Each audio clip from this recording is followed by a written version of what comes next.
Hey guys, Model Man Frank here. What you see in front of us is the BT-9. BT-9, known as the Yale. BT-9 is coming along great. The interiors, the servos are in. I'm just slowly starting to wire everything together. And in this video, you're going to see what I've done so far. I've got the ESC in, I've got the motor in, I've got the motor mount on. The wiring is all done.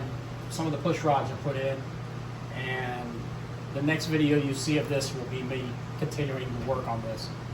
Also, I got servos in. I have to wire all these ailerons in, but everything's going together really, really well. One hiccup I have found is here. I just got to make sure that this is all set up correctly here. Here's the canopy. Got to put magnets on this. And the plane's coming along really, really well. Got the prop set up for it. This will be the big prop for it. And the cowling. Cowling will be painted blue. Tail will be painted red, white, red, white, red, white, with a black stripe in the middle. I still have to put black here, but this will be mostly painted by hand. I still have to do the insignia colors for it and paint the cowling, like I said. I think I said that.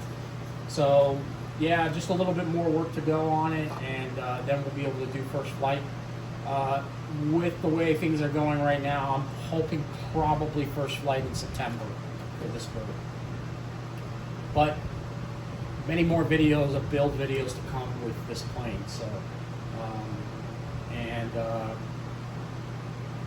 yeah, that's really what's going on right now, as you see it here.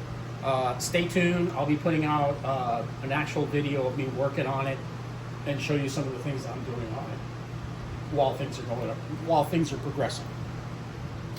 So, just a little thing to let you guys know everything's progressing well. Make sure you guys check out my other videos. I have a couple other builds that are going on at the same time. If you're watching this video, you'll probably see, hopefully, at the end of this video, you'll see the link to go watch the the Taylor Craft return to flight, and also the de Havilland Puss Moth has been returned to flight also. So, with that said, guys, I'll talk to you guys later. Till the next video. Model Man Frank out. I'll see you.